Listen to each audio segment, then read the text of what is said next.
I got a message from one of my friends saying she knew somebody that found me quite attractive.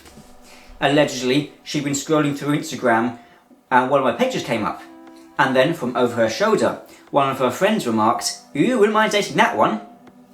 Anyway, she asked if I wouldn't mind dating her and I said, yeah, sure, why not, obviously. We arranged to meet in a gay bar because I'm non-binary and she's bi, just makes sense.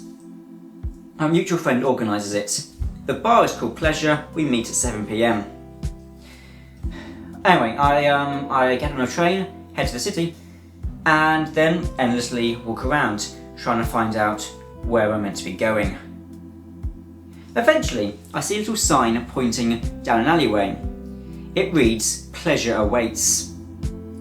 I walk down and see at the end a bar with red and purple lighting in the windows. The gayest of colours. So I enter. Surprisingly, the establishment is quite small, only being just about as big as a bus, with a separate little alcove in the back where the bar sits, next to a door marked clients only. Presumably for like function rooms or something. It was also surprisingly empty.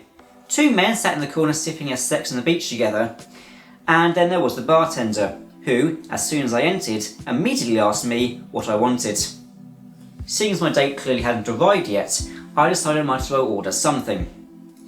So I look at the cocktail menu, the only thing they have, half of which have been striked out. And all of them seem ridiculously expensive. Not wanting to obviously waste all my money before the date even starts, I decided to go for the cheapest option. A Dirty Shirley in this case, for only a tenner. I get handed this shoddily made drink and go and sit in the corner, slowly sipping it. A while passes, at which point the 2 men have gone through the clients only door, and I'm now left alone with this now empty glass. The bartender then gestures towards me and then gestures towards the same clients only door. Thinking that maybe my date was already in there and hadn't realised I'd arrived too, I eagerly followed. I'm then led down this dingy corridor. Doors lining both sides, each of them with a different cocktail name on them, until we reach the Dirty Shirley door. The bartender opens it, and there inside is a bed and an old woman in bondage and lingerie holding a whip. As naive as I am, I think I finally realised my mistake. This isn't a gay bar, it's a brothel, and the Dirty Shirley I ordered was her. And I can see where she gets that name from. It's not to say that this wasn't any gay events going on in this establishment, because I could hear the 2 men from earlier, plus a 3rd man, groaning in the room next to me, over the sound of Hawaiian music. The fact that I ordered Sex on the Beach, I can only imagine what was covering that floor.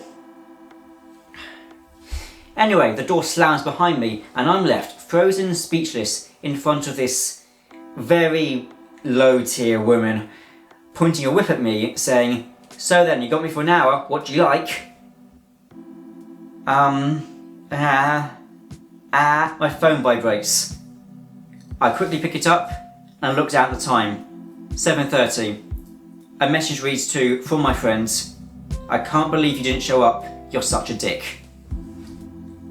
Well, that was a bit of a gut punch, but it got me thinking about my dick, and the fact that if I wasn't going to have any chance tonight with a hot bi girl my age, and I had paid for Dirty Shirley, then, fuck it, might as well. Quite literally, fuck it, might as well.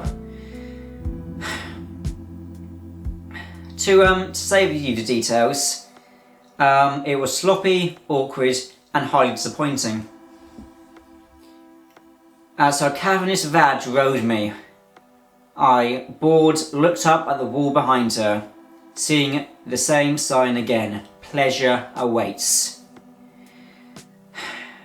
Trust me, that was not the pleasure I was looking for that night. But hey, that's the story. That's the story of how I had sex with your mum!